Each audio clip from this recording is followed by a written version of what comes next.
শপস্টিকে স্বাগতম। এই ভিডিওতে আমরা দেখাবো কিভাবে ধাপে ধাপে আপনার অ্যাকাউন্ট সেটআপ সম্পন্ন করবেন। সফলভাবে রেজিস্ট্রেশন করার পর আপনাকে সরাসরি অ্যাকাউন্ট সেটআপ পেজে নিয়ে আসবে। এখানে প্রথমে আপনাকে একটি প্ল্যান নির্বাচন করতে হবে। আপনার পছন্দের প্ল্যান বেছে নিতে নির্বাচন করুন বাটনে ক্লিক করবেন। এখানে আপনি মাসিক এবং বার্ষিক দুরকম প্ল্যান দেখতে পারবেন। মাসিক অথবা বাৎসরিক ক্যাটাগরি থেকে একটি নির্বাচন করবেন।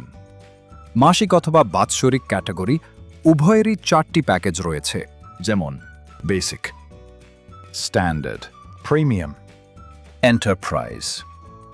এছাড়া আপনার ব্যবসার আকার ও প্রয়োজন অনুযায়ী সঠিক প্ল্যান বেছে নিন। বড় ব্যবসার জন্য আলাদা আলোচনার মাধ্যমে কাস্টম প্ল্যানও পাওয়া যাবে। আমি উদাহরণ হিসেবে বেসিক প্যাকেজের 90 দিনের ফ্রি ট্রায়াল বাটনে ক্লিক করলাম। তারপর ফ্রি ট্রায়াল শুরু করুন বাটনে ক্লিক করলাম।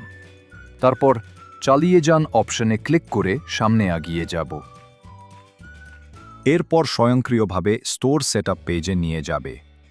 এখন স্টোর তথ্য সেটআপ ধাপে ধাপে দেখবেন। প্রথমে দোকানের লোগো আপলোড করবেন, কিন্তু ছবির সাইজ যেন 2 MBর বেশি না হয়। তারপর স্টোর নাম লিখবেন। আপনার ব্যবসার ধরন অনুযায়ী স্টোর টাইপ নির্বাচন করবেন। চাইলে যোগাযোগের তথ্য এবং অতিরিক্ত তথ্য দিতে পারেন, আর না চাইলে না লিখলেও সমস্যা নেই।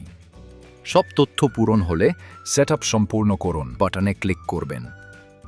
তথ্য জমা দেওয়ার পর ড্যাশবোর্ডে যান বাটনে ক্লিক করলে স্বয়ংক্রিয়ভাবে আপনি ড্যাশবোর্ডে পেজে চলে আসবেন। যদি আরও কোনো সহায়তা দরকার হয় আমাদের হেল্প সেন্টারে যোগাযোগ করুন। আমরা সব সময় আপনার পাশে আছি।